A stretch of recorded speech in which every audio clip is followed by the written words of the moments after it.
this meeting of the Mount Vernon Independent School District to order. Let the record show that a quorum of board members is present, that this meeting has been duly called, and that the notice of this meeting has been posted in accordance with the Texas Open Meetings Act, Texas Government Code, Chapter 551. Do I have a motion to certify the agenda? Motion made by Donnie. Do I have a second? Second. Seconded by Kyle, all four. That's 6-0. Let the record show that Linda Baird is absent tonight. All right. Donnie, would you open us up in a word of prayer? Dear Lord, thank you for this day. Thank you for the opportunity we can come to you and serve this community and our children, our students, our staff. Please allow us to have open minds tonight as we make decisions for growth, learning in our school system. Please keep a hedge of safety around our campuses. Please continue to bless this great country. I ask this all in Jesus' name. Amen. Amen.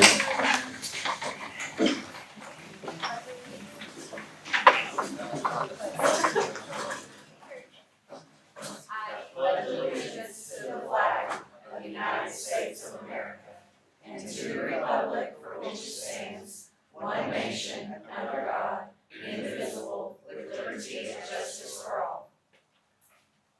Honor the Texas flag. I pledge allegiance to thee, Texas, one state, under God, one and indivisible.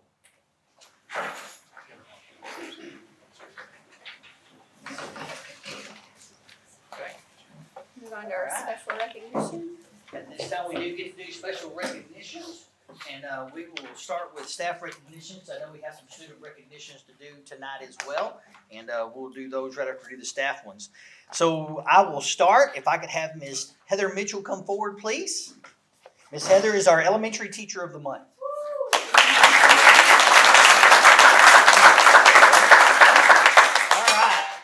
This says, Heather Mitchell is Mount Vernon Elementary Spotlight Teacher for the month of October. Ms. Mitchell is a veteran teacher and brings a wealth of knowledge to her classroom and to her team. She has an incredible gift of bringing out the best in each of her students. Her classroom is a place where curiosity, respect, and growth thrive. Beyond academics, she inspires a love of learning and a sense of belonging that stays with students long after they leave her classroom. She has an incredible gift of connecting with students with patience and empathy. She creates a sense of community and family in her classroom where students feel comfortable in taking risks. She recognizes students for their strengths, whether it be academics or their character. She serves as third grade reading and language arts team leader and has helped lead the implementation of our new curriculum. She is willing to serve in any capacity and always has creative ideas to share.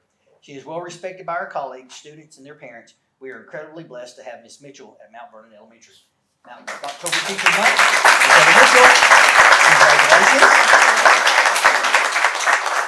Take a picture? Yes. Yes. We'll hold hands here. Sorry, I just want you to stand around. Very good. You want to say anything? No, thank you. That was a lot. Okay. All right. Congratulations. Okay. Next, we'll move to the Middle School Teacher of the Month. Could I have Ms. Michelle Dameron come forward, please?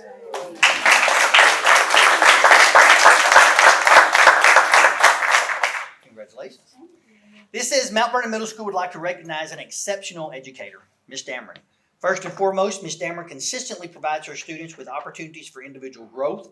It is increasingly recognized that personal development and academic achievement go hand in hand. Ms. Dameron embodies this principle by designing her curriculum to foster a sense of ownership and learning. She does this through personalized reading assignments that cater to each student's interest and reading levels. By allowing students to choose books that resonate with them, she empowers them to take charge of their learning journey.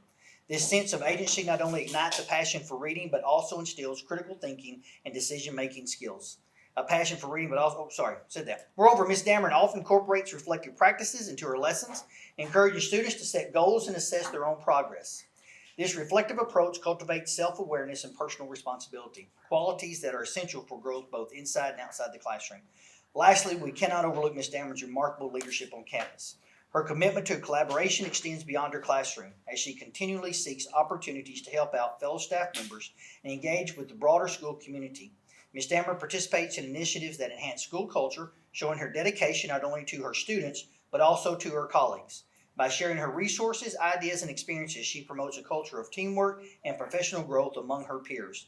Her leadership is characterized by a willingness to step up when challenges arise, whether that's mentoring new teachers, organizing events that promote literacy, or leading professional development workshops. This proactive approach not only enhances the learning environment within her classroom, but also contributes to a positive and supportive atmosphere throughout the entire school. Ms. Dameron exemplifies what it means to be a dedicated educator. Her example reminds us that when educators invest in their students, they cultivate not just better readers, but also stronger, more confident individuals ready to take on the world. Middle School Teacher of the Month, Ms. Michelle Dameron.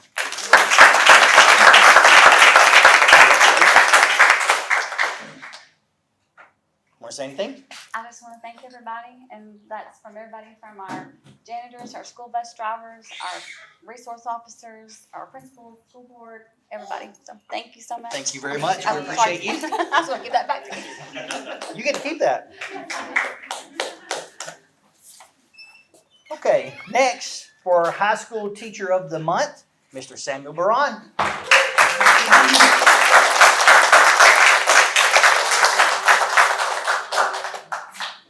He's got an entire cheering section up there with him tonight. Congratulations. All right, this says we are proud to celebrate Sam Baran as this month's Teacher of the Month at Mount Vernon High School.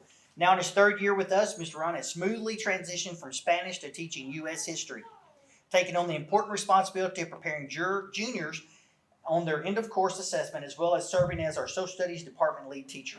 His positive energy and dedication continue to inspire both students and colleagues. Mr. Baran creates an engaging and dynamic classroom environment that motivates students to explore all aspects of U.S. history and develop critical thinking skills. His innovative teaching strategies make learning both meaningful and enjoyable. Beyond academics, Mr. Baran remains a committed member of our school community, always ready to volunteer for extra duties and support students in every way possible. His patience, approachability, and unwavering commitment to student success truly set him apart. We are grateful for Mr. Baran's ongoing contributions and leadership at Mount Vernon High School, and excited to watch him continue to make a lasting impact on our students' futures. Mr. Baran is a tremendous teacher and very worthy to be again recognized as Teacher of the Month for Mount Vernon High School. Congratulations.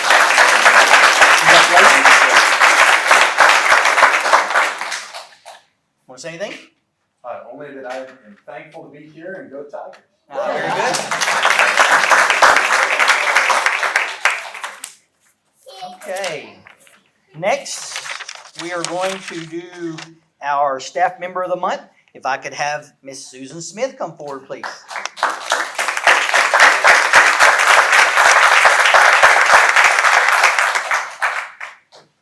Congratulations. Thank you. All right. This says Ms. Smith has joined us at Mount Vernon Middle School, and in her short time here, she has transformed our library into a vibrant hub for learning and discovery. Her innovative ideas and unwavering commitment to our students' reading journeys have gone above and beyond. First and foremost, Ms. Smith has recognized the untapped potential of our library. Libraries are more than just places filled with books. They are gateways to knowledge, imagination, and creativity. From day one, she immersed herself in understanding our library's processes and procedures, identifying areas that could benefit from improvement. Whether she's organizing books or streamlining checkout processes, her diligence ensures that our library is accessible and inviting to all students. Ms. Smith understands that the physical environment of the library plays a crucial role in fostering a love for reading. With her vision, she set about reinventing the space itself. She coordinated efforts to create cozy reading nooks, inviting students to settle in with a good book. By incorporating comfortable seating and vibrant decor, she has transformed the library into a warm and welcoming environment where students can escape into their literary adventures. Perhaps most importantly, Ms. Smith has an innate ability to connect with students, making them feel valued and heard. Ms. Smith has truly been an exceptional addition to Mount Vernon Middle School. Her commitment to enhancing our library and promoting love for reading is evident in every change she's made and every initiative she's launched. Her passion for creating a welcoming and inspiring environment has encouraged her students to embrace reading, explore new ideas, and connect with one another through literature.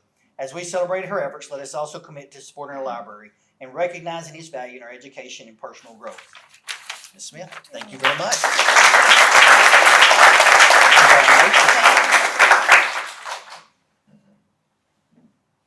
Very good. Want to say anything? Thank you. Sure. I just appreciate how welcoming everyone has been. And I mean, every time I ask for help, everybody's so helpful and kind and considerate. And I just thank y'all for the opportunity to allow me to join your team this year. We're glad So you're here. appreciate you. Thank you very Thank much. you.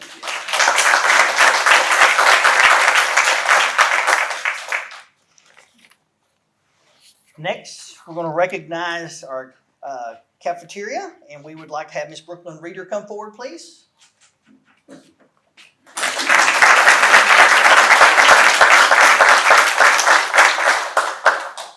Congratulations. It says, we are proud to recognize Brooklyn Reeder, our outstanding junior high and high school cafeteria manager. Your leadership, organization, and unwavering commitment to excellence make a daily impact on both the team and everyone who walks through our doors. From ensuring smooth operations to creating a welcoming environment for staff and students alike, your dedication sets a high standard for us all. Thank you for your hard work, positivity, and the countless ways you go above and beyond. Ms. Brooklyn Reeder.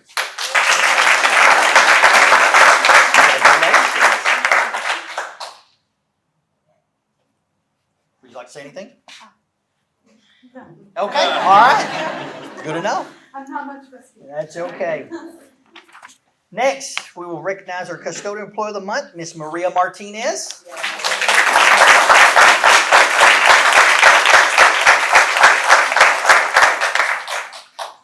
Congratulations. Yes. Says Maria consistently goes above and beyond to ensure our schools are clean, safe, and welcoming for students, staff, and visitors. Her attention to detail, strong work ethic, and positive attitude set a wonderful example for everyone around. Whether it's early mornings or unexpected challenges, Maria approaches every task with pride and professionalism. She plays an essential role in creating the healthy, supportive learning environments our students deserve. Thank you, Maria, for your dedication, reliability, and care for our schools. Your hard work makes a tremendous difference in every single day. Congratulations on this well-deserved recognition. Ms. Maria Martinez.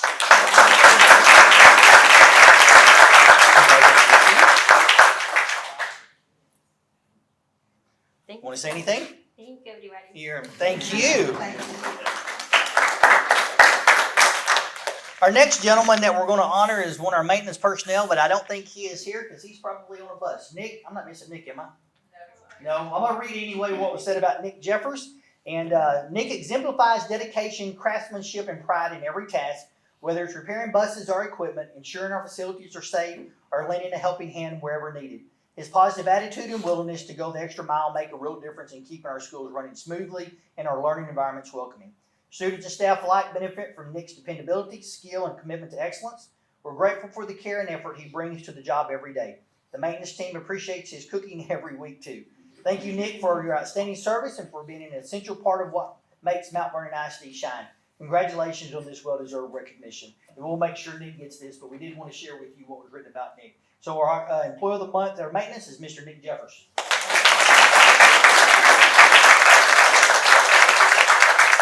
And also, we've started honoring transportation person or bus driver of the month as well. And as you know, they're not quite off a bus route yet, but we're going to honor this month is Miss Renee Aiken. And so this is what was said about Miss Renee.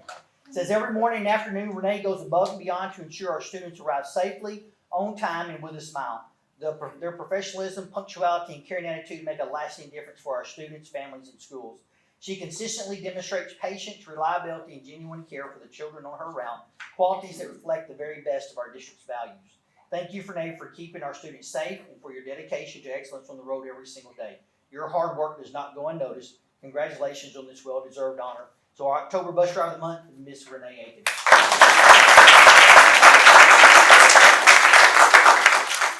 So at this time, I know we have some student recognition, so I'm going to ask Miss Lacey Stevens, the high school counselor, to come and do real quick before we do so. Sorry. All you staff members of the month, if you'll come forward before I forget this. Take a big group picture.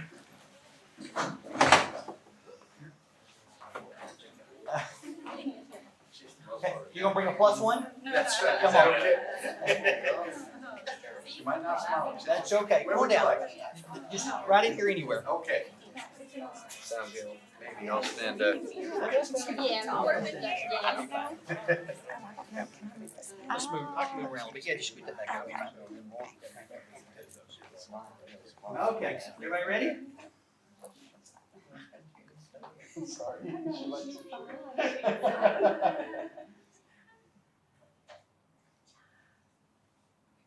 Very good. Congratulations again, y'all. Thank y'all so much. Thank y'all so much. All right, Ms. Stevens.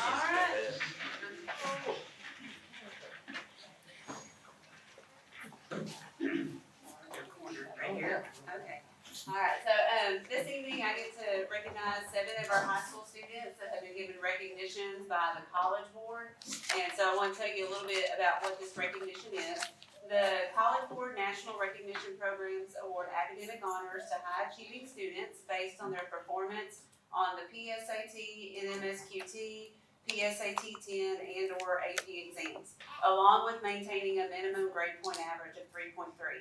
These awards are aimed to help students stand out to colleges, celebrate their hard work, and are particularly designed to connect with students from underrepresented backgrounds like first generation, rural, and minority students.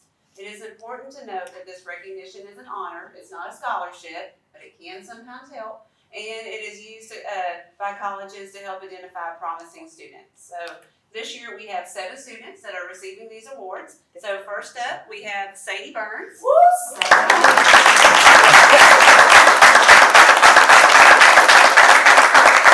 So Sadie is receiving the Rural and Small Town Recognition Award and the College Board School Recognition Award. Very good. Just stay up here and we'll get a picture at the end. Maybe like get over there. Okay. All right. Our next student is Callie Clark. All right.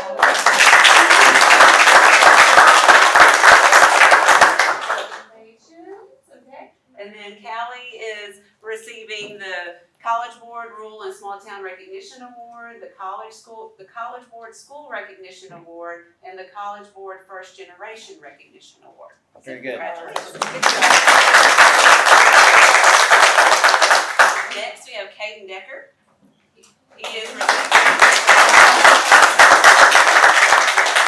Caden's receiving the Rural and Small Town Recognition Award and the College Board School Recognition Award and the College Board First Generation Recognition. Very good. Wyatt Folk, he's our next recipient. Wyatt's getting the trifecta as well, the Rural and Small Town Recognition Award, College Board First Generation Award, and the School Recognition Award. All right, next we have Kate George.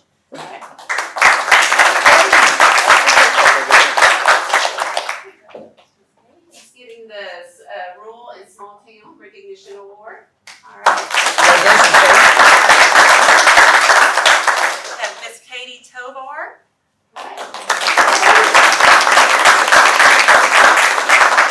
Katie's receiving the First Generation Recognition Award. And then Griffin Standridge. All right. And Griffin is receiving the Rural and Small Town Recognition Award. All right. Come over here, I bet we can get a bet your families would like a picture. Yeah. Y'all kind of come in here like the staff Kind of members get did. like the staff did. Great job, guys. That's awesome. Congratulations.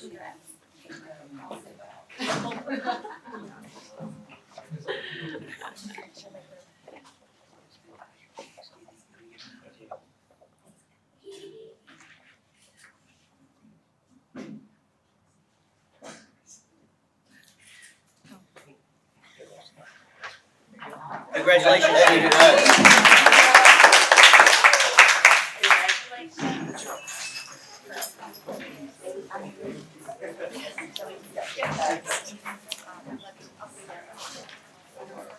Yes, Commissioner, your picture. You opposed to maybe letting the campus students go first on information out? Not loud enough for all of us.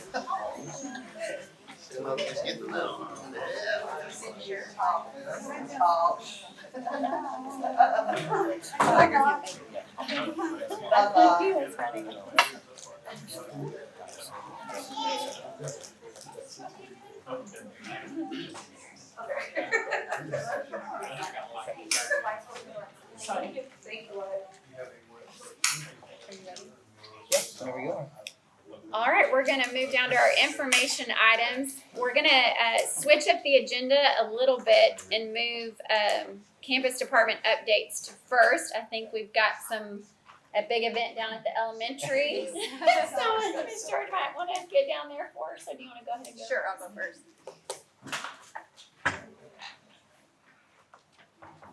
someone had poor planning. That someone was Miss George. And we always plan on bye week, so it's easier for the football team to be there. So we'll do better next year.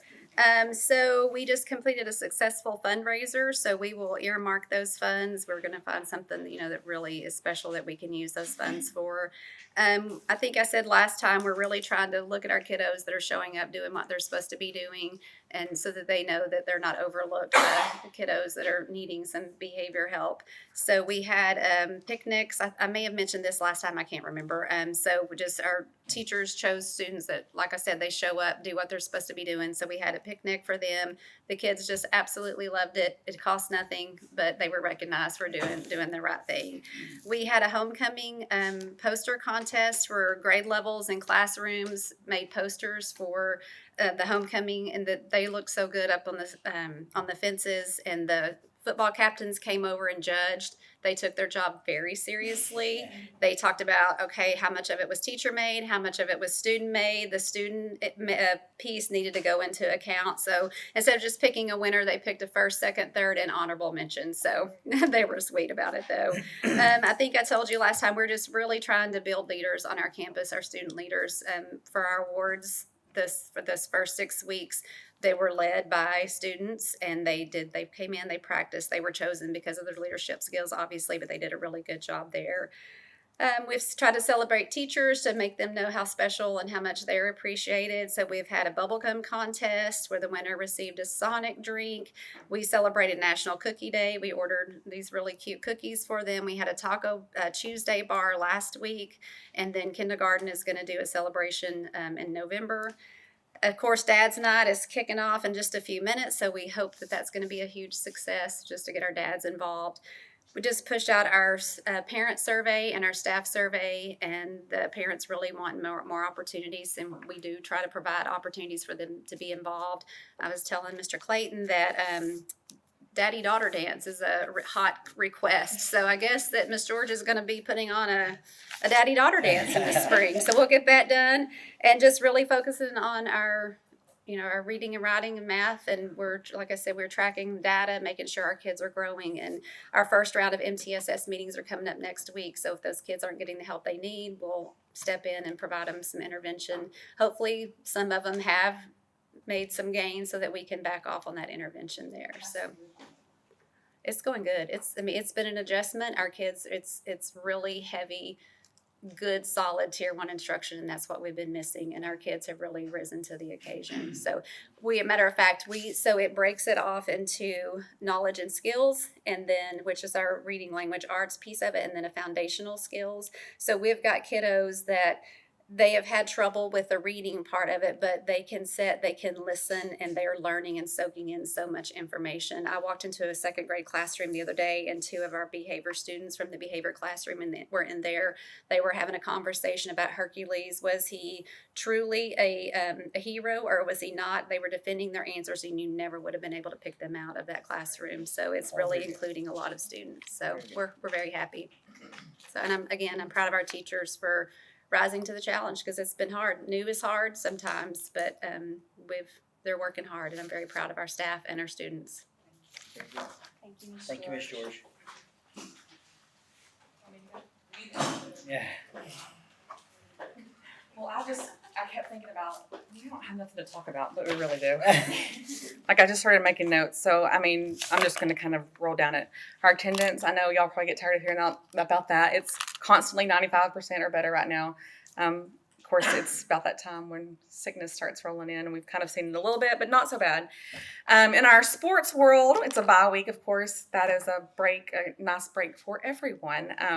Coaches and admin get to go home and enjoy dinner at a decent time.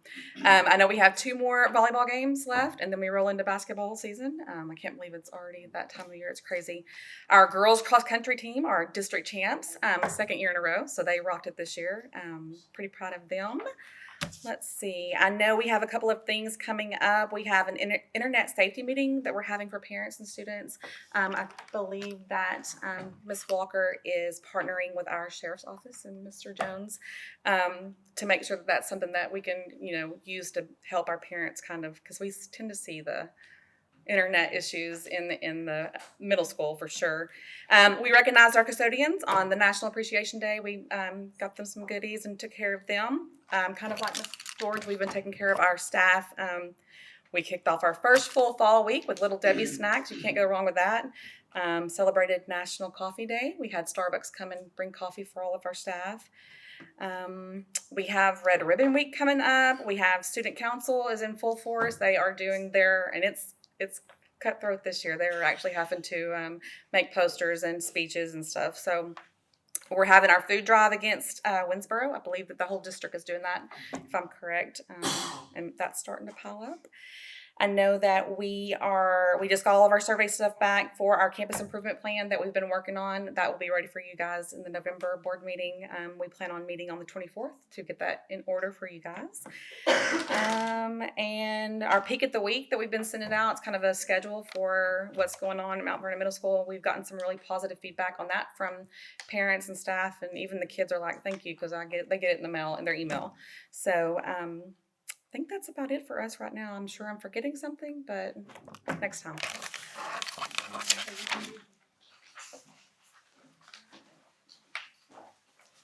Yeah. By default. Yeah.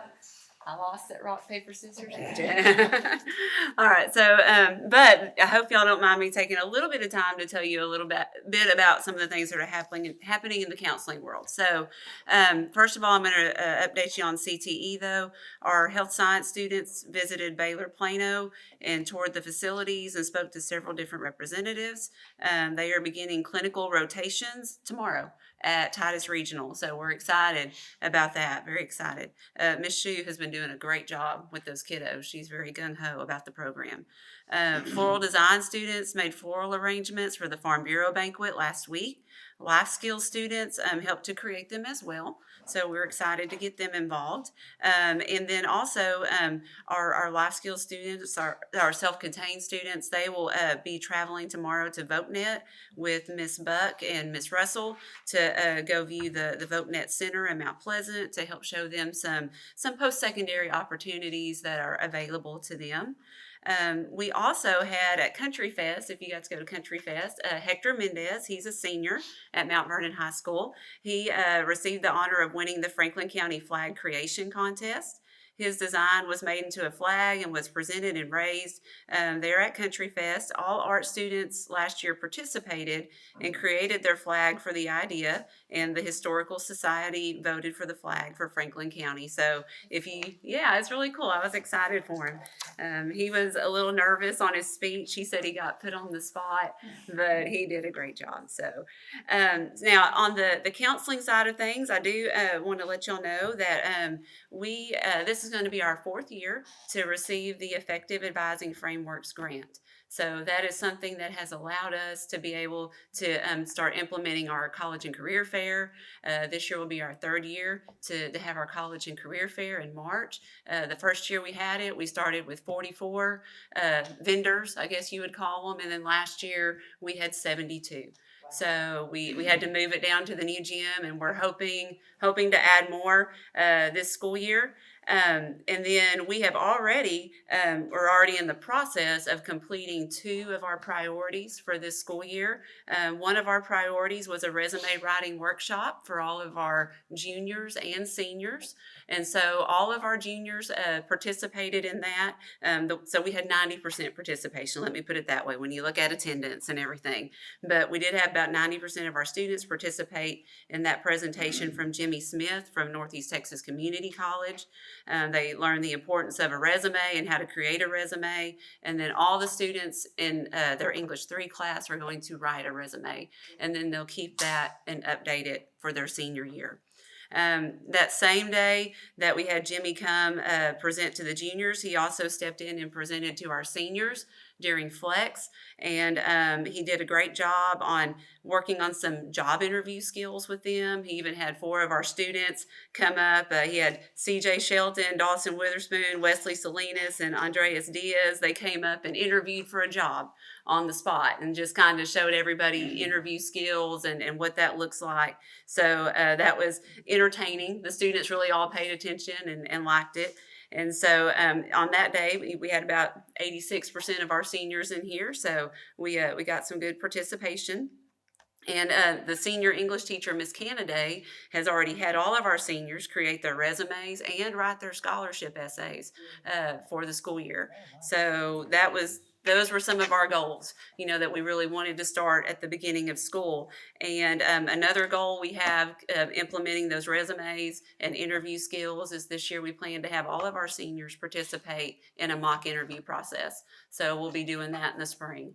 So we're excited about that.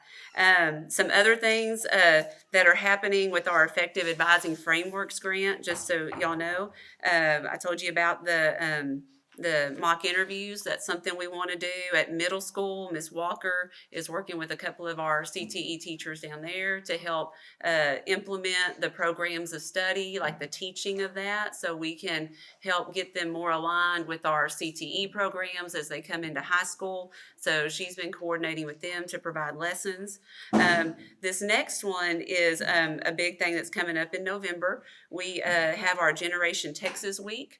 We'll be doing that November 3rd through the 6th, and that is where we just are putting a spotlight on college or careers, just trying to get them focused, the students focused on what they're going to do after high school. And so we have contracted with Karen Denny. She's the scholarship lady of Central Texas, and we have actually this year purchased access to her website.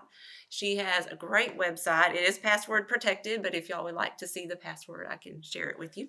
But she has a lot of college and career resources. She also has a database of over 200 pages of scholarships that students are eligible to apply for. So, and it's not just seniors. I mean, it can be freshmen through seniors and even some college students. So it's a great opportunity that she's going to be coming on November 3rd. She will do a presentation for parents about paying for college. We're going to have it in the auditorium starting at 6 p.m. That'll be on November 3rd. And then on November 4th, she will, November 4th and 5th, she's going to be here to meet with our students on campus, and she'll do a scholarship workshop with them, just showing them her website, but then also information just about applying for scholarships and what they need to do about that. So she'll meet with 9th and 10th grade students on November 4th and 11th and 12th grade students on November 5th. We'll also be taking our juniors on a college fair trip to NTCC on November 4th and having NTCC come to our campus on November 5th to help with FAFSA completion. So we're really trying to meet some of our goals early this year, and we're looking forward to it. And we're encouraging the kids to wear college t-shirts all that week of November 3rd through the 6th, and probably have some little prizes and stuff like that. So, all right, thank you. Very good. Thank you so much. Ms. Stevens, thank you. Is that all for our campus Mhm. update? Yes, ma'am. So we'll go back up to the top now and back to information item A, which is the emergent bilingual students. Peterson's gonna give that. Good evening. Most of y'all probably know who I am, but I haven't ever been up here to speak before, so I'll introduce myself. I'm Stacy Peterson. I've got a new role as Director of Special Services, which means I support students in special education, the emergent bilingual, and our 504 students. So I wanted to come today and just kind of share a report on our emergent bilingual students, on how they're progressing. I know Ms. White, I'd given her this report, so y'all have this information, but I'm going to touch some of the highlights. We do have 258 emergent bilingual students throughout our campuses. 87 of the students are served through the bilingual program, where they're learning both in English and Spanish. And then we have 138 that are learning through ESL, English as a second language, either content-based where they're getting it in the classroom, or some students are having pull-out services.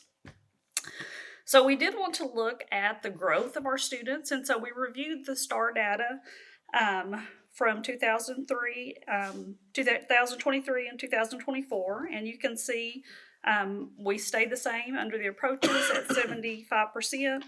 We increased from 23 to 24 to 43%, and then we stayed the same with mastered.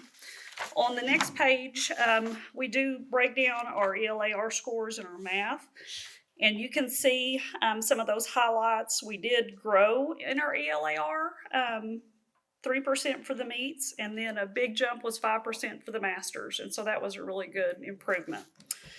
And then in math, we improved in approaches and meets, but we did have a drop in our masters. And so we always want to keep track of our data to see academically how are these students doing and what can we do to prepare them. And so the other part that we want to look at are their TELPAS scores, because we want to see, are they progressing to become proficient in the English language? And so we did review on Closing the Gaps report from TEA that they have. We looked at the TELPAS progress rate. And so the data on that is from the last 3 years. And you can see we have improved 44% in 23. 24 was 45%, and then in 25 it was 54. And so we're moving in the right direction. As of October 1st, we had 33 students who were reclassified, and so that means that they met the criteria that they no longer have to receive support as a student with learning a second language. They're able to, receive all of their instruction in English only, and so that's good. It is important with everything changing, we always have to have professional development, and our teachers and our aides, they participated in that last year. We had 10 teachers and 4 aides go to Region 8 for different trainings. They attended 16 workshops combined, and then our bilingual teachers, 5 of them at the elementary went to a 2-day bilingual program, training on that. And so we do have 2 teachers at the high school who are not ESL certified. So at this time, we're going to apply for a waiver for them. I have sat down with both of those teachers, and we have made a plan of professional development for them to be learning while they're working with these students, and then for them to get their certification by the end of the year. The last thing that I wanted to talk about is we are having a change in TELPAS that will impact our school. And so TELPAS is looking at their language proficiency, and it looks at listening, speaking, reading, and writing. So in the past, it has been a strength-based composite. So of those 4 items that our students are tested on, the 2 highest scores were taken, and that's what we were graded on. This year it is changing to a composite score. So they're going to take all 4 of the areas. So what that means for our students, historically, the speaking area of TELPAS has been one of our weakest areas. One, there's technology involved, and the students have to speak into the computer. A lot of these students are quiet by nature, and so they, are not comfortable speaking out.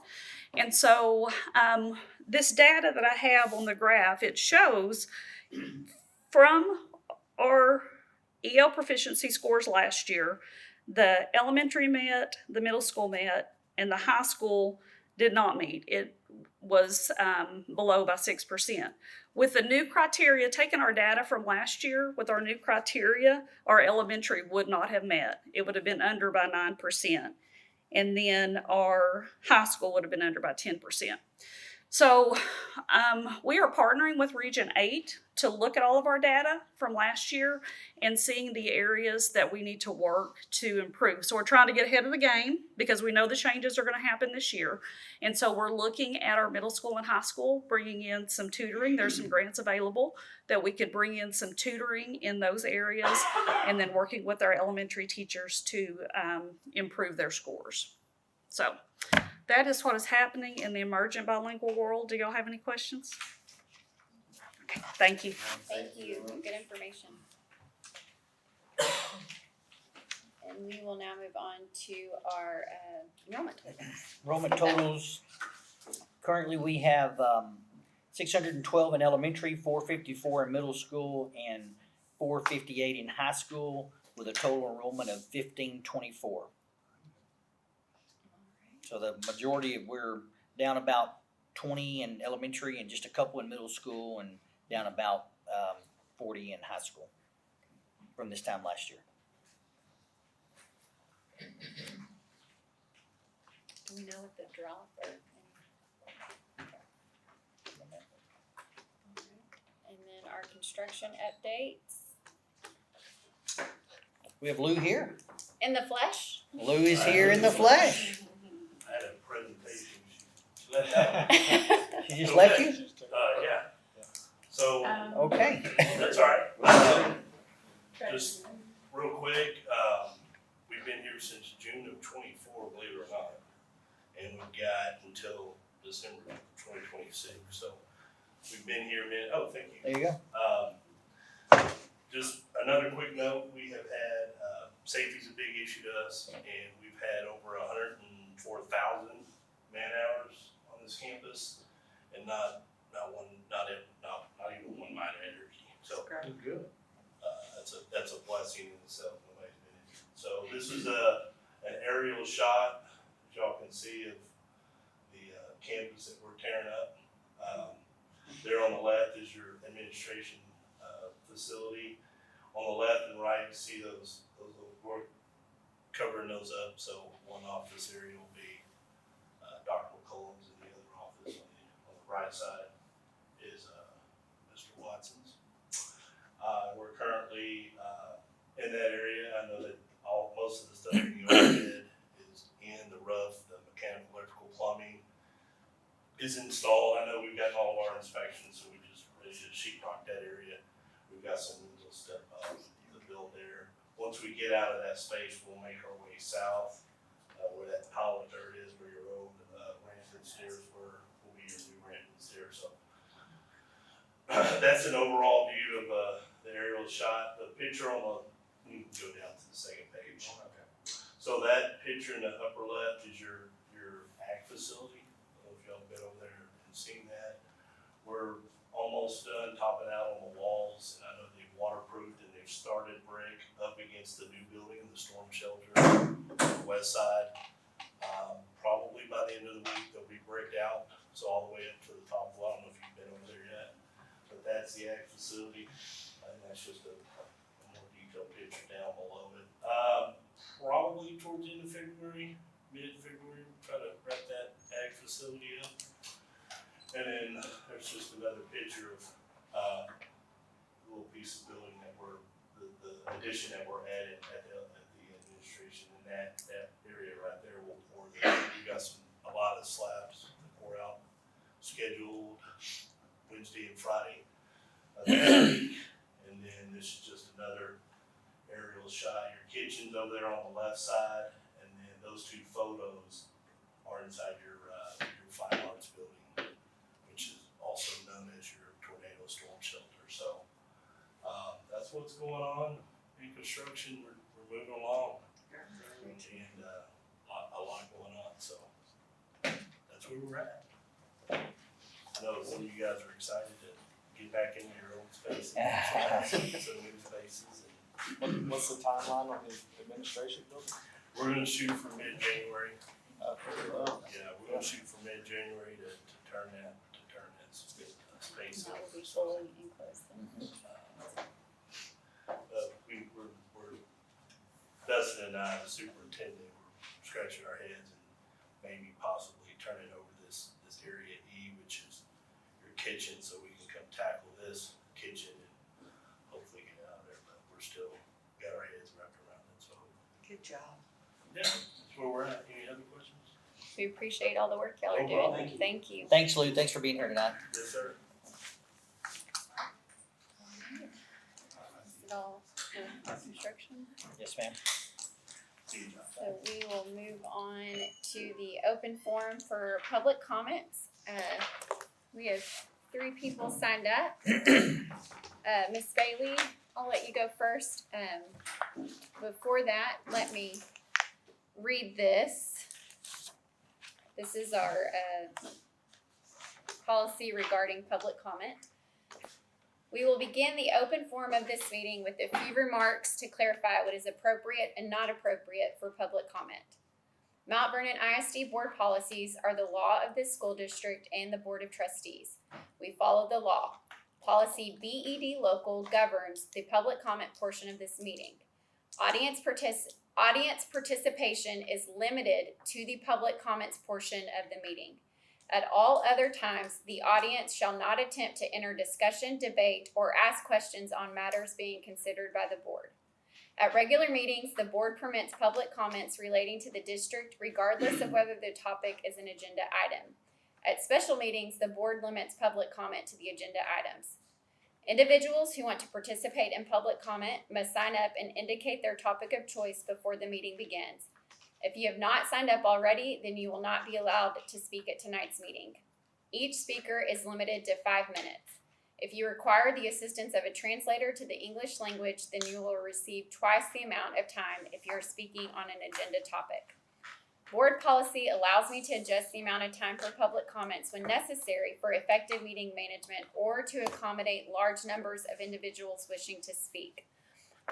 Each person is allowed to speak individually. Do not expect to debate with the board or individual trustees. Public comments cannot be used to discuss a specific complaint or grievance. For example, if a parent has a specific complaint regarding his student, a decision relating to his or her student, or against specific school personnel, then the complaint must go through the process in board policy FNG local.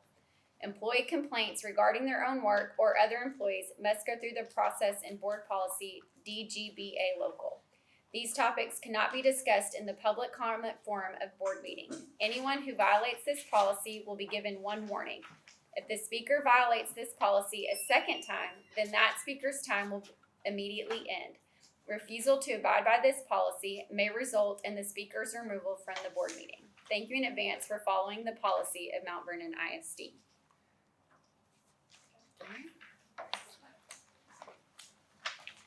Ms. Bailey, I will have your time here if you need it, okay? All right. My name is Elizabeth Bailey.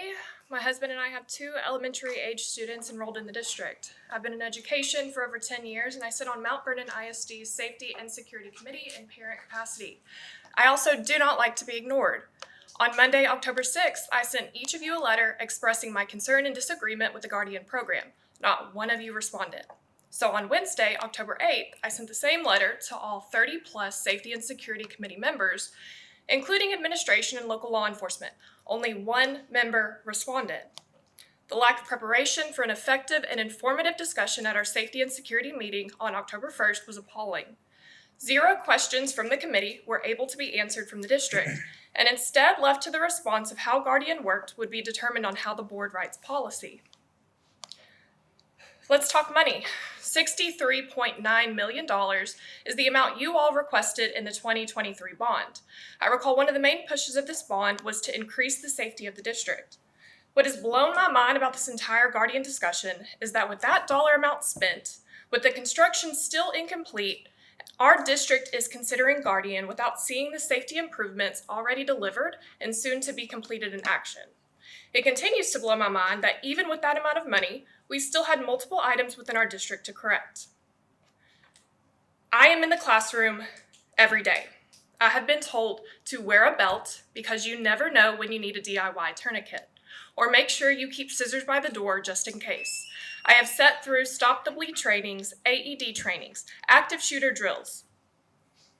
I have cried dropping my kids off at school, and I have listened to my kids describe their drills. Have you ever had your 5-year-old kindergartner describe how scary these drills are?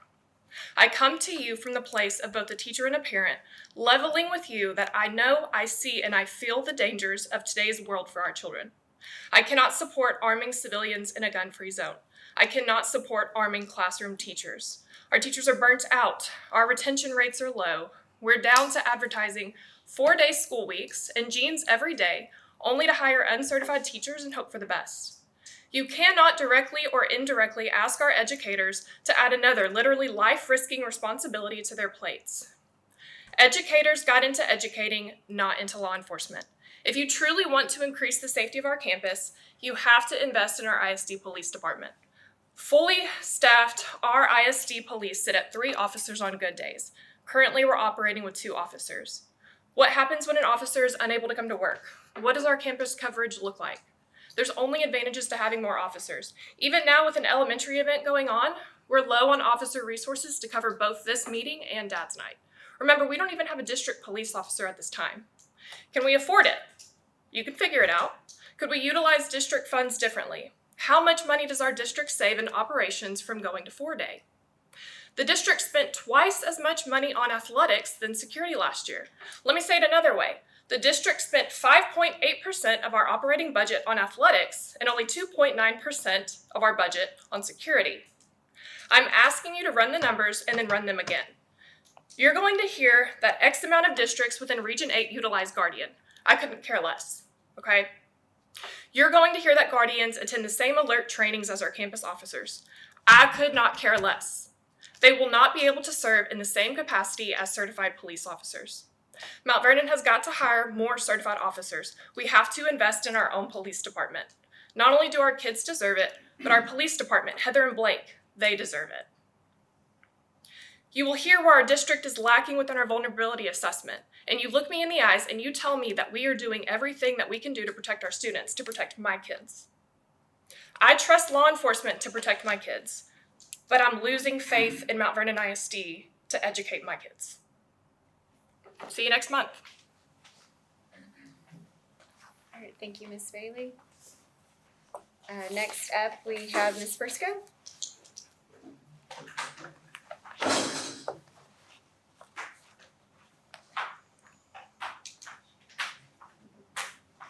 Thank you, everybody, for having me.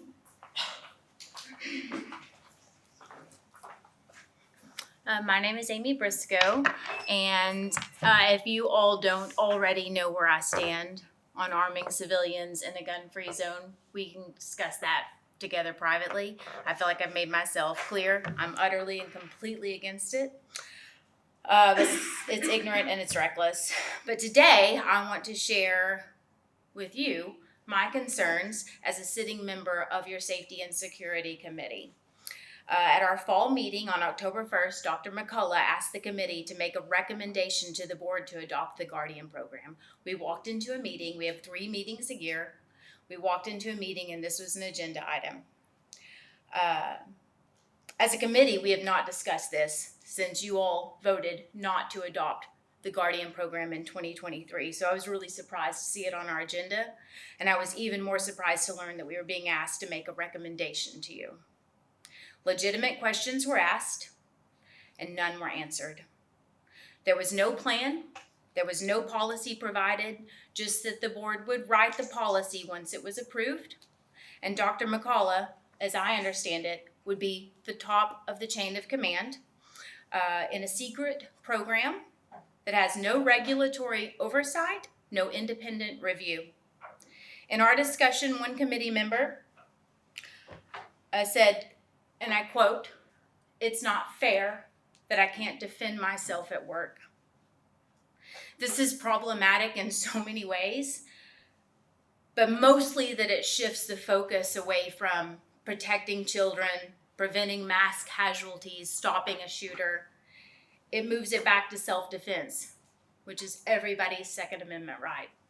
So if we're going to apply that Second Amendment right in a gun-free zone, it should be applied to everybody, every American. This is an amendment. And if we're going to make an exception in a gun-free zone, then it applies to everybody. That's problematic.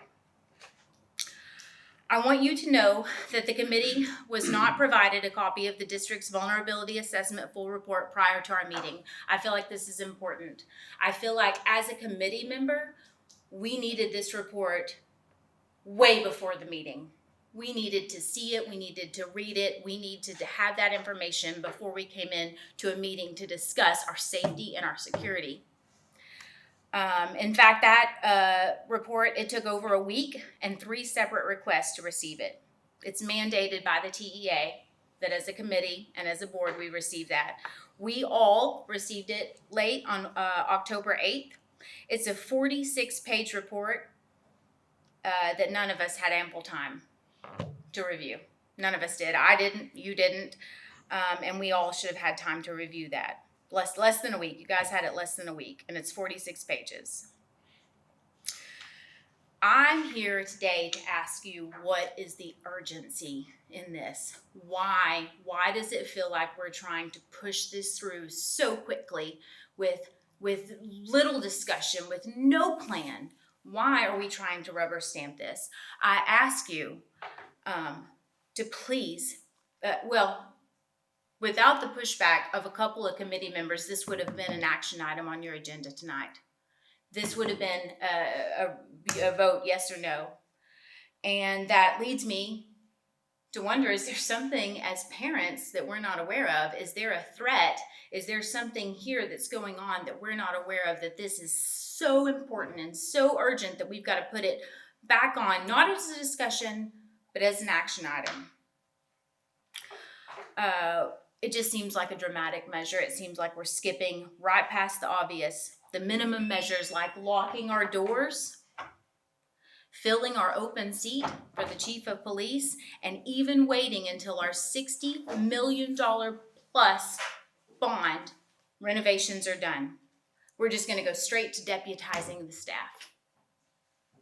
It's atrocious to me.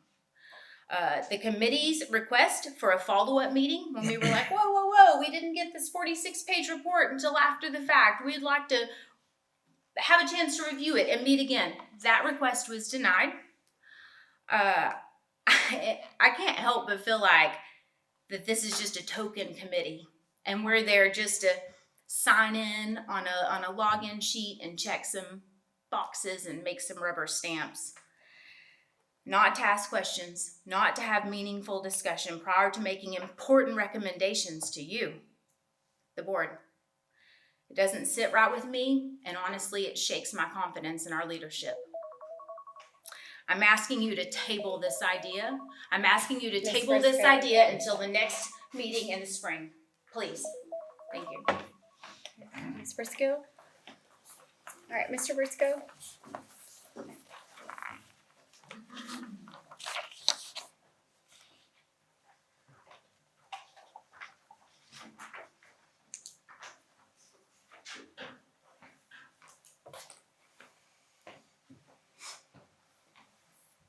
I just wanted to add a couple of things to the conversation. I won't need all 3 minutes. I'm confused, like Amy and Miss Bailey, about, it feels like we're jumping steps. While the board, we're spending some money and doing some things to secure the campus, which I agree with for sure. One thing that concerns me is I want to read something to y'all.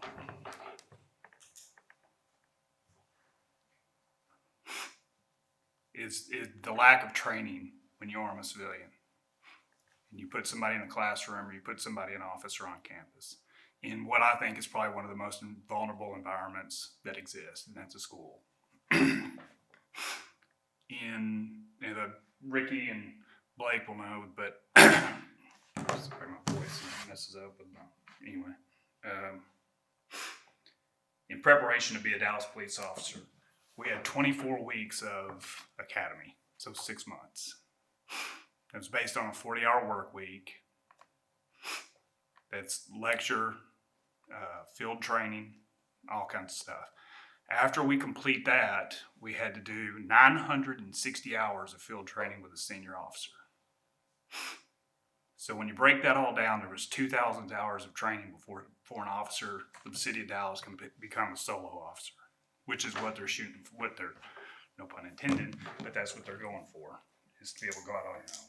So that's over 2,000 hours of training.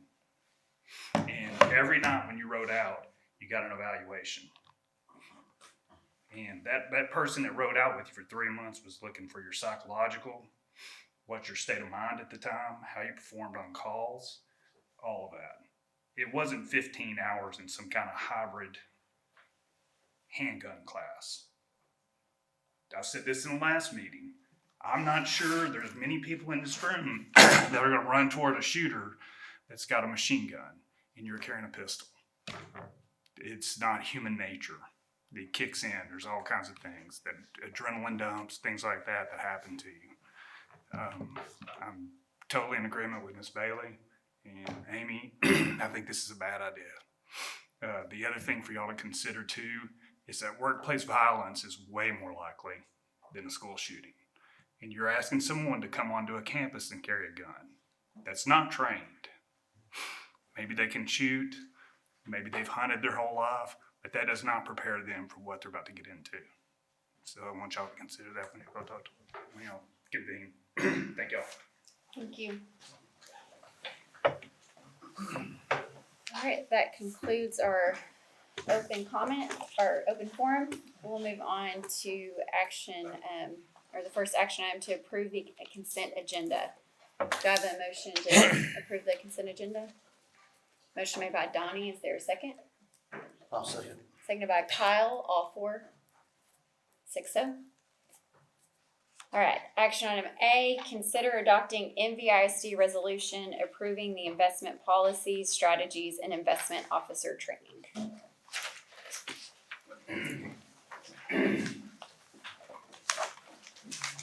Sorry. Real quick, it's our policy that we have on our investments and how we have those as well. Also, we have to have training, that is myself and Dr. McCullough. If you're really interested, it is just extremely fun and entertaining. But it tells us everything that we've got to have in order to be compliant with how we put our money. As you know, all of our money that we have is in interest-bearing accounts. We don't have any kind of investments that can lose value or anything like that. So everything's FDIC protected, and we also have Federal Home Loan Bank line of credit that the bank has that covers all of our deposits if something was to happen to the bank too. So that's all in our policies and everything. So my consideration is that we adopt those policies again like we do every year. Okay. Any questions, Mr. Craver?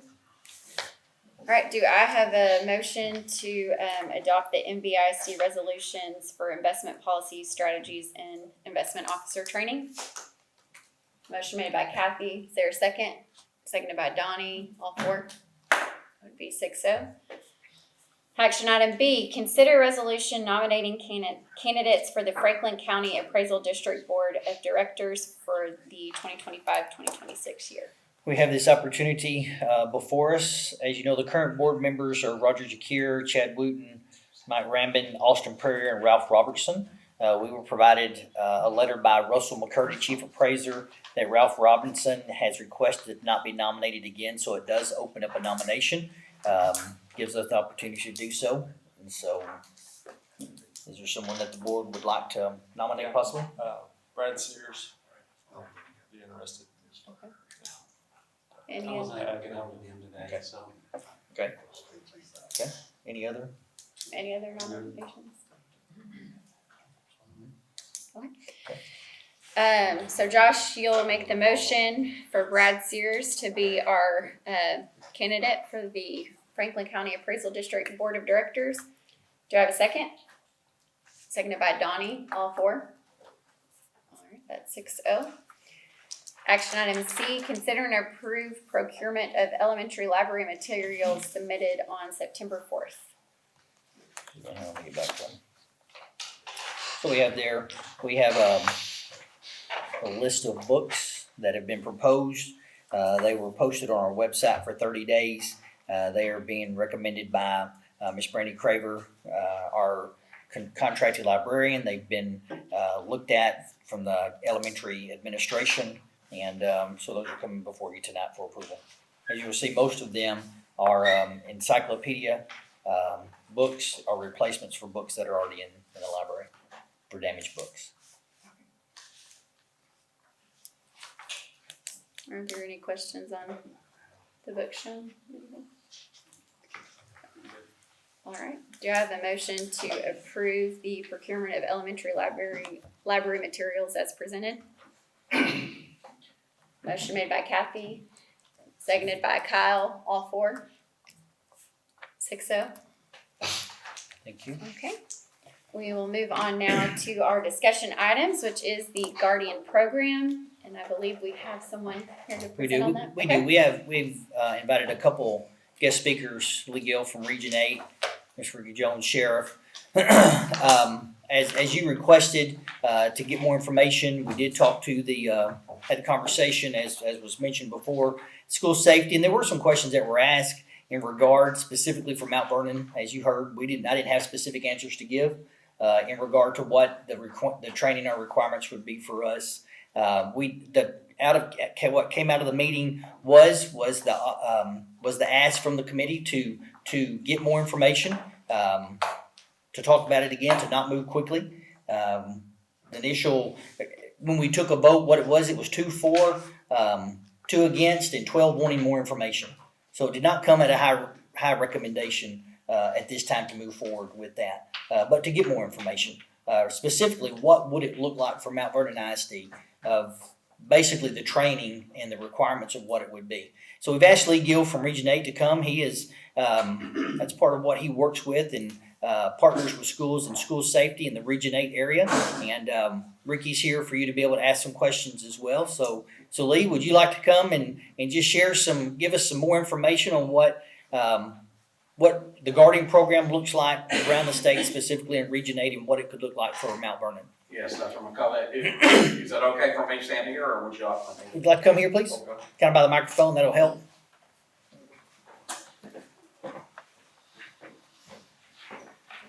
Well, my name is Lee Gill. I am the School Safety and Security Consultant for Region 8 Education Service Center, and been in this role for 16 years. This is my 16th year.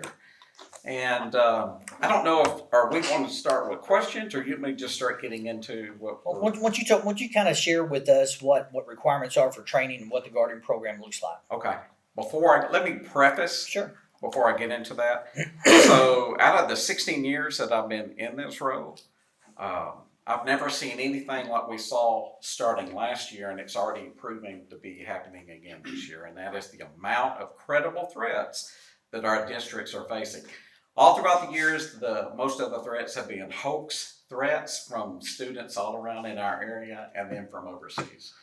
Last year, it was an amazing difference in the amount of credible threats from our very own students. And when I say our very own, I'm speaking of Region 8, 46 school districts and 12 counties. So my mind was blown, and there was a lot of... Quick question, yes, sorry. please. Just for every clarification, what would define a credible threat?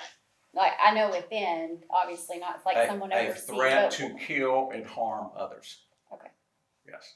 So lots of credible threats. I don't have the numbers on that. I can tell you that probably the majority of the 46 districts, if not all, last year have went through multiple credible threats. A lot of newsworthy threats were on the news as well. Is that happening again this year? Yes, it is. And steps have been made statewide as far as dealing with these threats, and also within the region, and I'll get into that as well. So the Guardian program, I have seen it, and I work with them daily. My role is to work with superintendents, school-based law enforcement, whether that be chiefs or other police officers, school guardians, and school marshals. So the state of Texas gives districts the affordability to choose whether they want law enforcement to man and have an armed individual at each campus, or they can choose what is called, or the state calls, a good cause exception. And that good cause exception is either a guardian, a school marshal, or an L3 security officer. The majority of Region 8, off the top of my head, 42 of the 46 districts, now again, I could be off 1 or 2 either way, utilize school guardians. We have one district that utilizes school marshals, and we'll go from there. School-based law enforcement, off the top of my head, 40 to 42 of our districts have their own school-based law enforcement, with the exception of 2 districts. They have what is called SROs, Shared Resource Officers, and that is working with either a city PD or a deputy sheriff's office in that role. So guardians, let's talk about that real quick. And I've heard a lot of conversation here. I've been working with many guardians for many years, and I see many different types of guardian teams at the different districts. My recommendation, so I'll just start there if you don't mind, okay?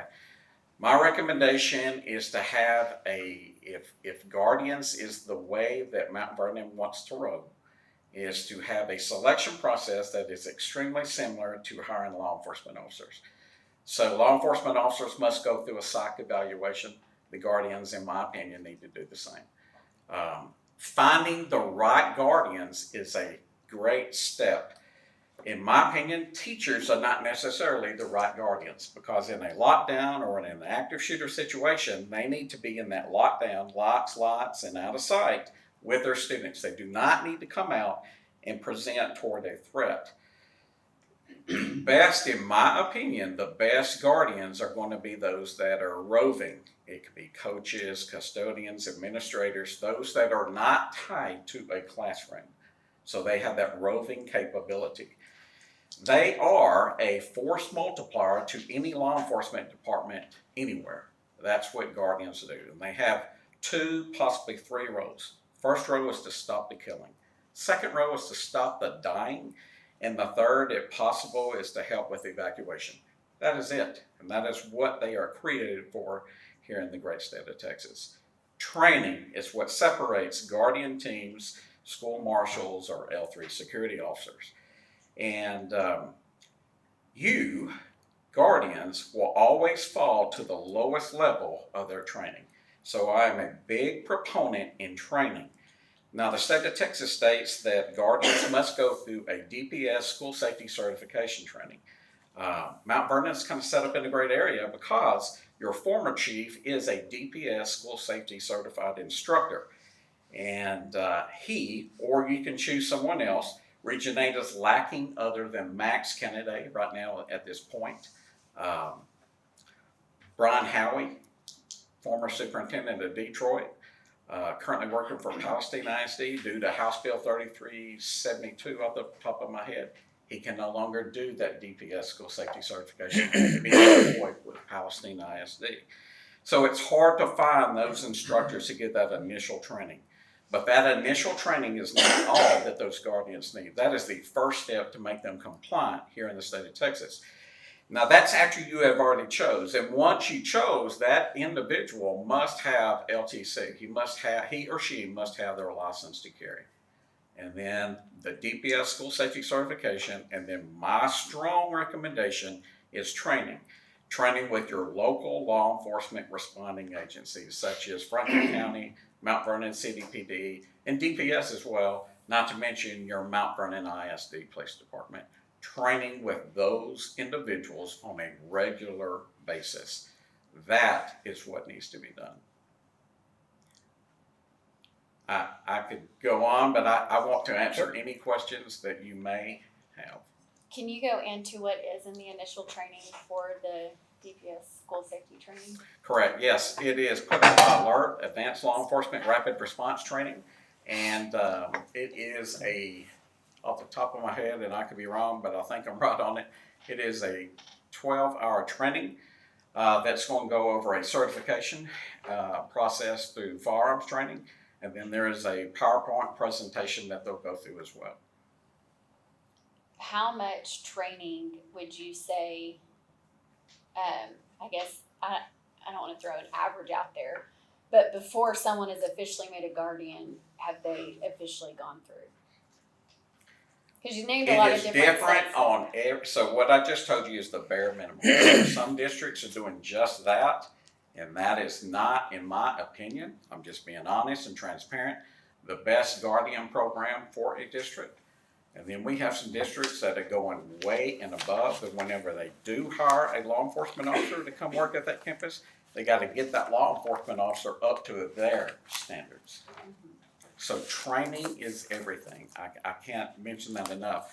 Another great thing about being here in Region 8, we are unlike any other region in this great state in that I have a virtual reality active shooter trainer, and I train school-based law enforcement as well as school guardians, school marshals on that.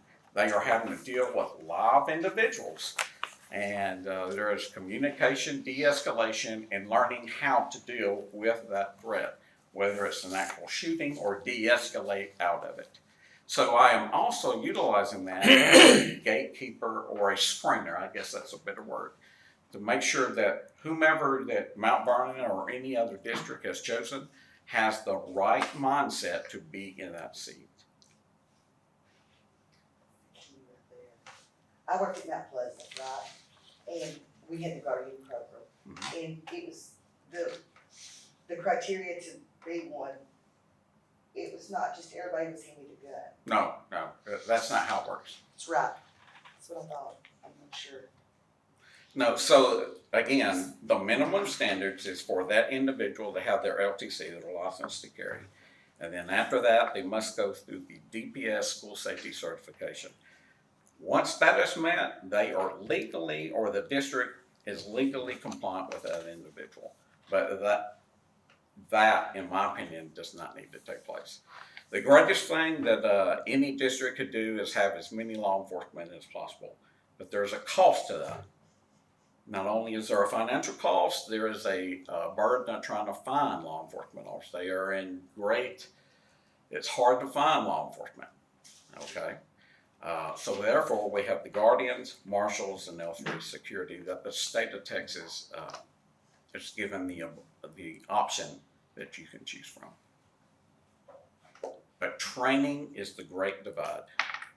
So what's a school example where you've seen it done well, where they're not meeting the minimum? What are they doing?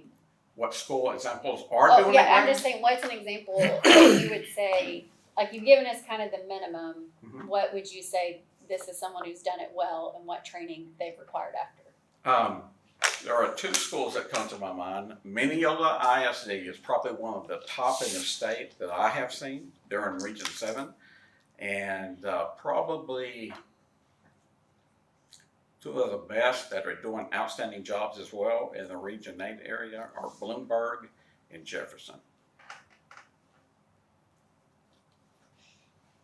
Matter of fact, Jefferson and Mineola are meeting up, and we'll be having a training together. Wednesday, I have Jefferson ISD.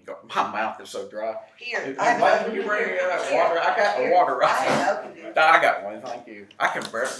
While Lee's getting that, he brought up Mineola ISD, and if you take a look at their website, they are very transparent and show a lot of information about their guardian program. And in regard to their initial training and selection, they go through a pre-screening where the person has to do a completed written application, a verbal interview with program director or chief of police. They do a personal history statement, which is a full criminal disclosure. They're subject to drug screening, 2 forms of current valid personal identification, approved psychological evaluation, current license to carry, signed non-disclosure agreement, signed acknowledgement of policies and procedures. Once they get through that part, then they do the initial training and selection. And they have they do a 24-hour DPS school safety certification program.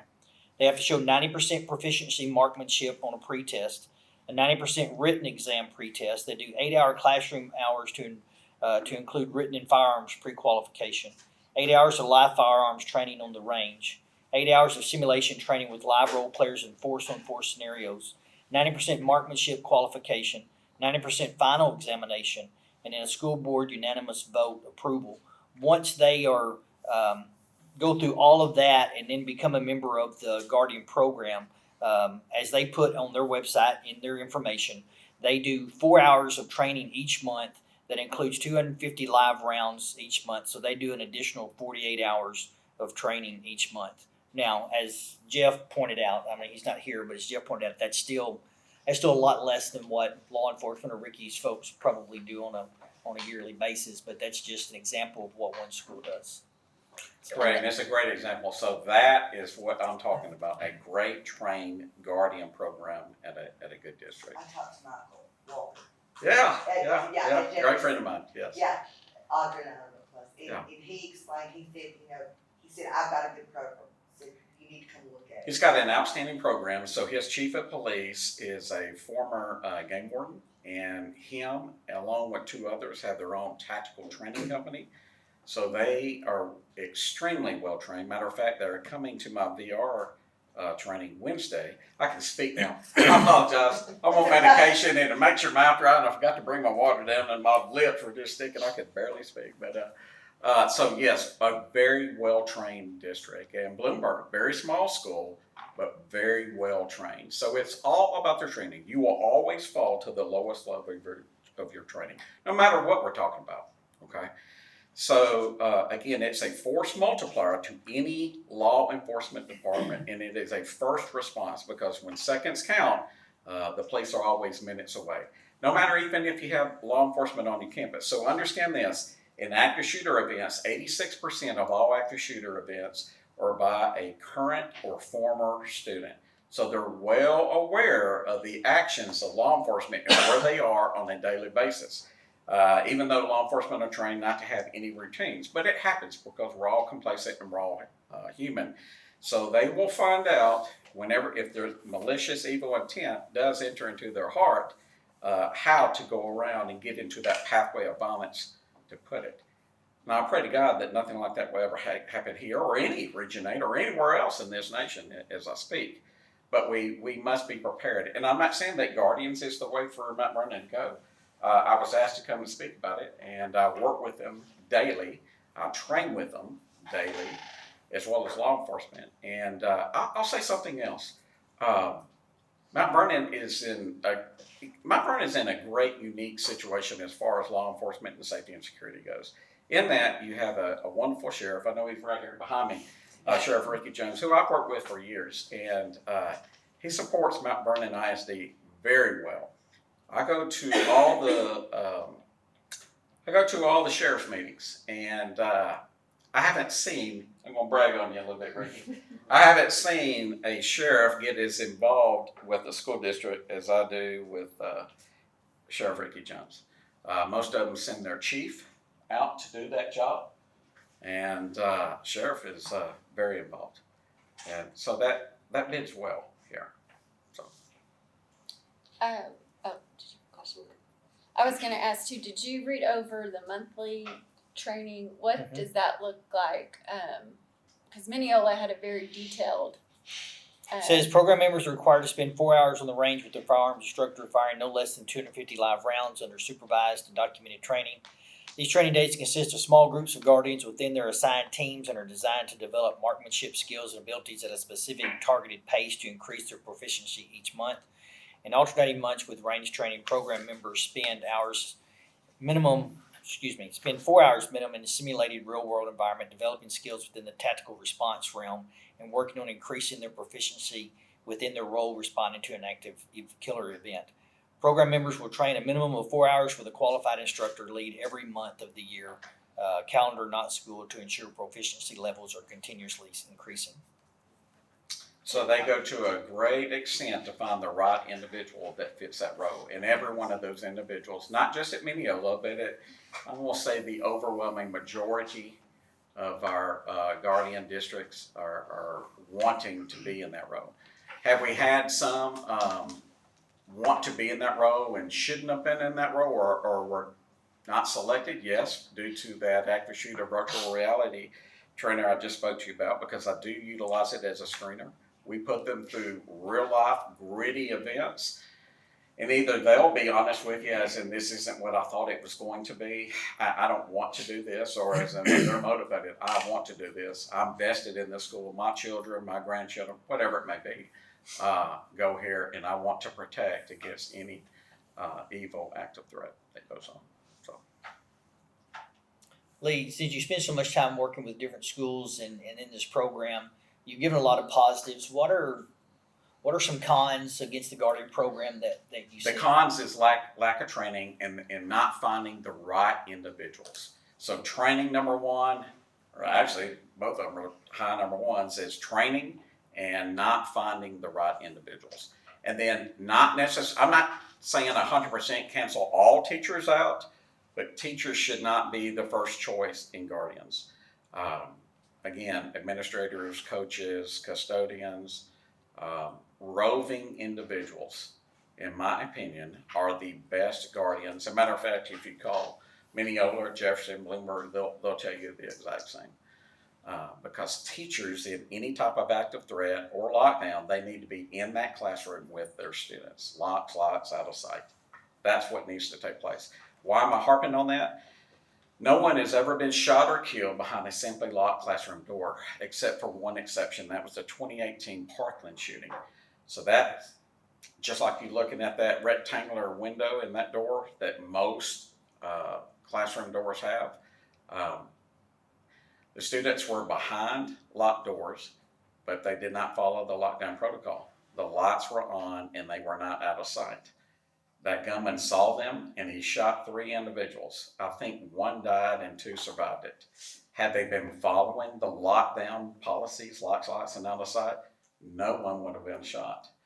To this day, no classroom door anywhere in the United States of America has been breached. So lockdowns are extremely effective, which is allowing law enforcement, guardians, marshals, or L3 security, whomever the district has utilized for that good cause exception, to go in and to stop that threat. What about in Region 8? Have you seen misuse of firearm? Has not happened, has never happened in Region 8. Hasn't been left out or anything in the open? I have not heard in my 16 years here, no. And I would hear very quickly if it was, so. What about like mental? Like, I know we're talking about training development. Psych evaluation is a must in my opinion. I mentioned that in the very beginning. So you get X amount of individuals to start a guardian program. In my opinion, they must go through the exact same thing that any law enforcement officer goes through. That psych evaluation. Do we do that, like, do districts do that monthly? Or No, it's usually annually, or in districts do it differently because the ISD has full control over any ISD police department as well as guardians, however they want to run it. So the majority do it one time. Some require it annually, which I think is a good deal, especially in this day and time.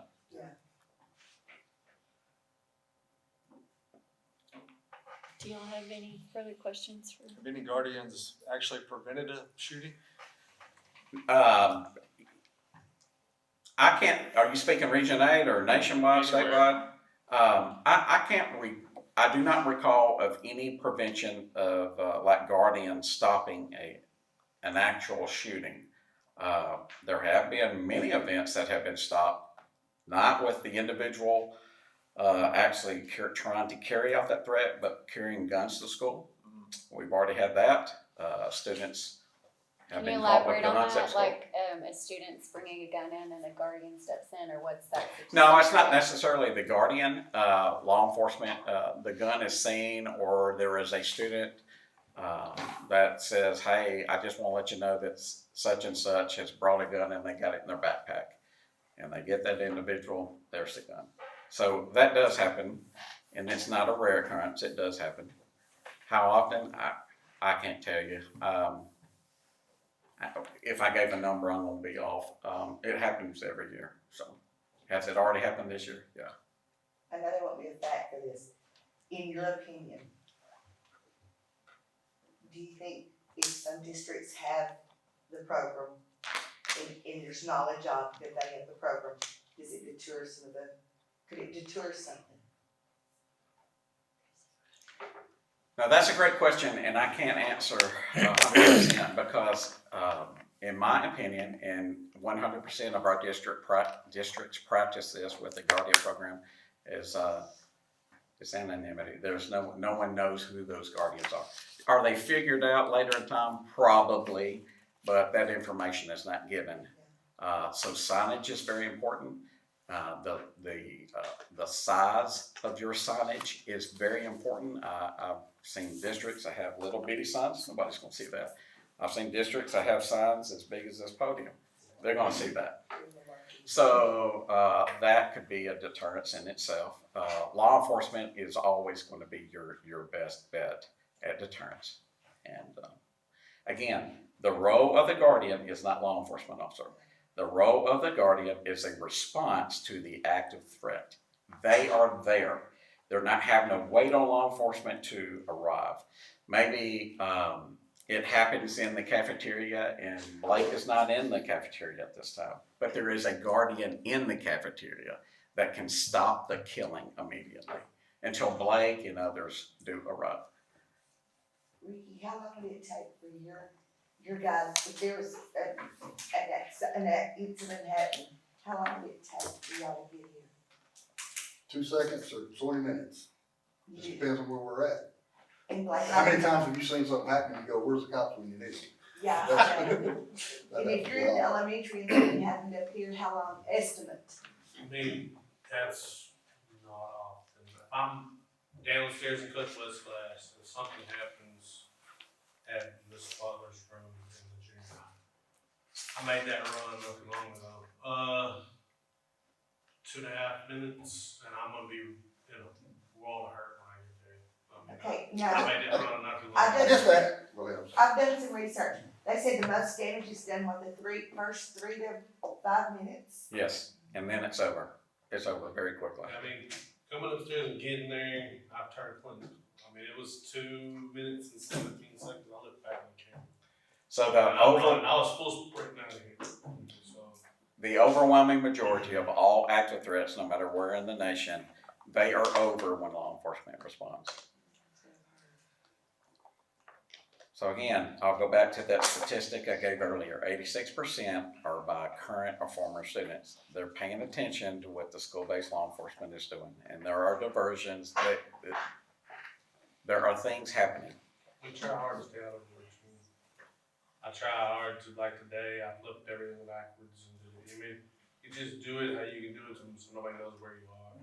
Some days I'm in this lunch, some days I'm in that lunch, just doing what I can to mix it up because, like I said, that's how we did it on patrol since I did it here. I mean, I supervise one patrol when I have this place, so we're learning to shift it all around so people don't know where we are.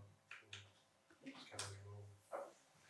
And let me ask you, so no one's supposed to know about the guardian, like who is the guardian? Correct. But how does that work with working with law enforcement and, cause don't some None groups. of the employees at the district should know whom that guardian is. Now, again, in time, that's I mean, probably well, going that's to be it, figured it's out. kinda, it's gonna get out. But law enforcement will be working with them hands and fists, at 100%. That's my recommendation, is that they work with their local responding agencies. So that's gonna be, which to my knowledge, Ricky Jones is the only chief and sheriff in the entire state of Texas. So working with Ricky Jones, DPS as well, not to mention with your own ISD police department. But they all work together. That they work together. So let me paint a nightmare situation to you. And this is my greatest fear with those districts that are not utilizing or are doing that. You have an active shooter event at Anywhere ISD. Your local responding agencies, whether it be city PD, sheriff's deputies, or even your own ISD police department, does not know whom those guardians are. Now that sounds strange what I just said, that your own ISD, because there is a district that I will not share, but they do not, for whatever reason, which I think is it's extremely dangerous. So the guardian goes to neutralize that threat, and then all of a sudden law enforcement comes in. All they know, there's an active shooter at Anywhere ISD. They don't know that individual. They see that individual with a firearm. That's the threat to them. So that's a nightmare situation. So I'll go back to what I stated. It is extremely important. It's critical that if you employ a guardian program here, that they work with your local responding agencies, that they know each other extremely well. And that bodes well for the district, for the staff and the students and the community. So this might be kind of a dumb question, but when I was looking at what Mineola was doing, and they had like guardian vests like labeled, and kind of in my mind I was thinking like, well, where do they store this? So people, A, don't know where they're storing it, and B, get to it quickly so they put that on when, is that a normal, what schools do, are you familiar with what I'm talking about? I'm very familiar. So that is an outstanding question, okay? And here's and I think Ricky will back me on the 100% on what I'm about to say. Again, and I've already said it, you will always perform to the lowest level of your training. If you're not performing, that those guardians are not training with that vest or sash, there's many different things that they could do. I can promise you in a high stress event, such as an active shooter event, fine motor skills are going out the window. You only have availability to gross motor skills. Cognitive decline, they're not going to be able to go back and get that vest, sash, whatever it is that they have. So I feel quite sure that in any active shooter event at Anywhere ISD, let's just say it's at Mineola, God forbid, How many of them will have their vest on? Probably the only ones that will have, because they are very well trained, and I can promise you that, are the ones that are not directly involved. Maybe they're in a different hallway or a different campus that's side by side the main campus where the attack is taking place.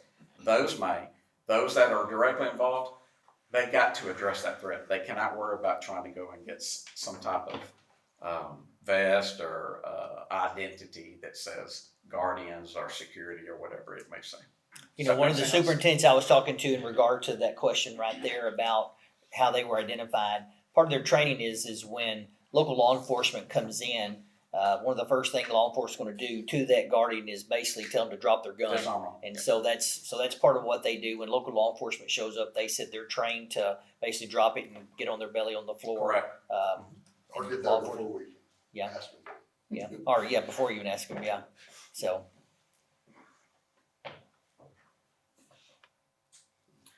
So again, outstanding question. That goes back to what I said. Training with local responding agencies. So therefore, when that officer comes in and they're looking for that threat and they see an adult or even a child, it matters not, with that firearm, we want them to understand, oh, that's Lee or that's Brad or whomever it may be, versus that's my threat, and then bad things happen from there. I don't know if you know the answer to this question. I'm just curious in regard to, because it was brought up in regard to hiring more officers, which would not be negative either. I'm just curious, the school shootings that you can recall, did those campuses have campus officers there? I know it's a tough question to answer on the spot. It is. I can't give a confirmation answer on that, Dr. McCullough. I'm just thinking, even in regard to, say, the Uvalde there shooting, have been, in my knowledge, but I can't pinpoint anything. Again, I've been doing this for so long, and I get one shooting mixed up with the other because it's getting worse out there, unfortunately. Have there been where guardians do stop that threat? Yes, there have. But please understand that you go to another part of Texas, they're not about guardians. They're about school marshals. Yeah. Okay? So like your Dallas, Houston's, Fort Worth, your big cities, that's typically the road. It's your more rural areas. And I'm not saying that at 100%, but that's typically what you'll see. So it's different everywhere you go. I'm just curious. I know there was a lot of coverage, and I know y'all saw a lot of information about the Uvalde shooting as well. I'm just curious. I didn't know. I don't remember seeing if there was an officer on that campus stationed there. He was not there at that time. He showed up after everybody else was there. Okay. Pretty quick, but he wasn't there when it happened. Okay. Are there any schools that kind of have a checks and balances in place where, I guess the school has governing control, but then the sheriff's office where they also would have, or whoever they were working with? So those would be your SROs. Everybody tends to call school-based law enforcement SROs. It just stands for Shared Resource Officer. So a Shared Resource Officer is someone like, we have 2 districts in Region 8, and that's Hooks and New Boston. So, let me restate that because there's a change. Hooks, until recently, the Hooks City PD provided the SRO for Hooks ISD. That has changed. That has been voted. They are trying to start their own school-based independent school district police department, such as like Mount Vernon has. Okay, the other is New Boston. So the New Boston Police Department shares their officer with New Boston ISD.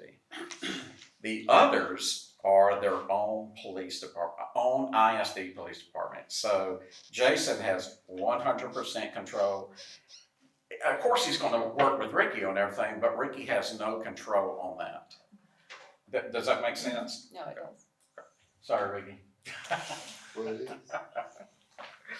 And so, Ricky, I'm going to put you on the spot. How do you feel about, and we've kind of talked about this and have been in agreement that this is something not to rush into, that needs to be really done well, if at all. Let me say that. So what is kind of your thought on where y'all stand now with being able to help the school with what we currently have, just kind of your overall assessment. Well, I can't argue anything other than what Lee said. I agree with him on the Guardian program, and that's what it's gonna go back to the policies y'all put into place. Even some of the ones that he's mentioned in the training that they do, I would even go as far as making them go through some of the alert training that we go through in clearing the school, which is a week-long school, in addition to what they're already doing. I don't know if any schools Oh, are quite a doing few, that, yes, but yeah, I would Jefferson's doing suggest that, they do Minneola's doing that. Psychological testing, and to me, I said the other night, is a big factor to me. Now, you asked me, Lee's talking about the Guardian, you asked how I feel. I would prefer more officers. And then I think, well, but then if you had, they're teaching us now, stop the killing, stop the dying, and then start tending first aid. And so if there's a way to stop them from killing more kids, and the person has passed everything that the school has put before them and the training that they go through with law enforcement, and it saves one kid, I can't say that I would be against that. But me personally, I would prefer more officers in the school. And what everybody's going to talk about is we have 3 officers here. They train us in alert is if something happens on this campus, when I say campus, I'm talking about this hill. And you got an officer at the elementary, you got one here at the high school, and you got one over at the intermediate. If an incident happens, those officers can't leave there. They're trained and they're required to stay at that facility and guard those kids. By law. By law. You have to stay At that campus. You have to stay at that assigned campus. You have to stay at your post. Because if that officer leaves, that's an unsecured campus, correct? So therefore, I'm sorry. No, go ahead. Then goes into what I spoke of earlier, the good cause exception. That is, if you can afford or find a law enforcement officer, allowing the guardian, school marshals, or L3 security. So here's what can and does take place. Law enforcement sick one day, or goes to our training one day, or goes to fill their patrol car up one day. When that officer leaves and there's no guardian, school marshal, or L3 security, that campus is out of compliance. Does that make sense? So therefore, that's why the majority of our districts in Region 8 have a combination of school-based law enforcement and guardians. So therefore, the campus is always in compliance with the great state of Texas. Is that looked at? Yes. Started last year, this is the second year of it, of the district vulnerability assessment, which Mount Vernon went through last year. They are looking at that right now. So. Y'all have an exemption? No, because we had the 3. We have an exemption right now with the 2, but we have the 3, one per campus. They require that yearly now instead of. Correct, yes.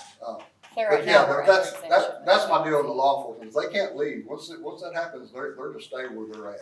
Because as we said, if they leave there, that's an unsecured building, and say there's a second person that gets into that school and they're going down there to the other. So whichever officer is on the campus that this incident is taking place on has to start clearing that building himself or herself. And so that's the only reason I suggest more officers, because you have some that are stationed at a campus and then you have some that can rove. What number does that look like? I don't know. I'll tell you this, no county, no city, and no school wants to spend money on more law enforcement officers. It's just the way it is. I hate that. Can you find them though? You can find out, but the problem when you said you can't find officers, it's the salaries that's driving officers. I've got 2 people leaving me now, possibly, for different jobs because they pay twice what I'm going to pay here. I can't argue that point with someone when they got a family and they got to feed their family. You know, most everybody works here because they live here and they like it, but at some point in time that don't work. But anyway, so it's not a stigma. I don't know what you would call it. It's just hard for government agencies to spend more money toward law enforcement when they got so many other things that they need to put money toward. And you don't think about it until something happens, and then you wish you had it. And then that lasts for a little while. I've seen it here, and I've seen it other campuses. We need to do this, we need to do this, and it gets put off here a minute. next thing you know, this country gets acclimated real easily. But if we can stop the killing, we need to stop it. I think before this board could do anything, I think these policies and procedures, the training, all that needs to be put in place, looked at, reviewed, talked about, and then looked at again, if that's the way the board goes. And I couldn't agree more. And then, and you can't do enough training. Just can't. I went, as soon as I started hearing about this, I've been over to Lee's office, to see what his trainer, what do you call it? It's a virtual reality Virtual reality. active shooter training. It's on the TV screen, it's on the big screen, okay? But what happens is you think, well, that's just on the screen, but when you get involved in the situation and you're put into that, your adrenaline goes up just like you're in a real situation. It does. Because I've had some hyperventilate. This goes when I was utilizing it as a screener to see if they had that mindset. I've had hyperventilation. I've had one, and I don't share this, in a negative manner. I'm just telling you, it's gritty. It's not for everyone. It's not the seat on the bus for everyone. Just like not everyone can be a law enforcement officer or a teacher. So finding the right individuals and putting them through that screening process, not just the virtual reality screening to see if they have that mindset, but everything else, the psych evaluation, their training in itself. And those right individuals will love it. If you got someone that's that's not your right individual. But in saying that, his trainer, after I went over, I'd seen him before in different places, wishing I had the money to buy one. And now that I know he has one, I'm gonna make all my people I'm gonna make all my officers go over there probably yearly or more often to go through that. I'm already working with DPS, some county sheriff deputies, and he can set a scenario up, and an officer can sit there and watch, and then the next officer come up and do it, and the scenario will be told, he gets with it. I can change, He can change it to where instead of a gun, he pulls out a cell phone, or he pulls out a fan, or anything. He can, and I talked to him about that with these possible guardians have to go through situations, can he make these people kids? Because that's what they're gonna be dealing with. And I have those scenarios. And, can they do that? That's a big thing, big ask. I'm not sure if I can ask questions, but I'm going to. So my understanding is if it's a classroom teacher, they cannot, if they're a guardian, they're not to leave their kids. They're just stay put, correct? They need to stay with and keep that classroom secure. Whereas our school officers are doing what? They're moving to me. To the threat. The one office, look. If we have 3 or 4 though, we have 3. Well, but if you have one at elementary, they can't have that. Well, if we have 4. Yeah. Anyway. But in answer to your question that you asked originally, how fast could I get here? And that's what Dr. McCullough and I came up with in the beginning. It's always been the sheriff's office, we're right down the road. You can see the building from here if you go stand in the right place. But I finally said, but we're not always there. And it finally registered that we're not always there. I may be in Winsboro, I may be down by your house. From Scroggins store to here, running lights and sirens, 20 minutes. And so we're never where you need us. Hopefully, I'm parked here on the campus when it happens. Usually that's not going to happen because they see cars and that deters them.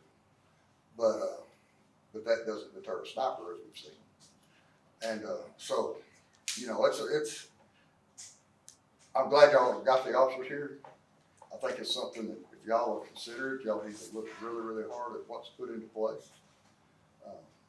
Don't skimp on the training. Don't say, oh, we can do without that part. If that's something that somebody feels like they need, I or Lee or anyone else feels like they need to go through that training, then they need to go through that training. And then later on, if we figure out that's not something, then we'll go another direction with it.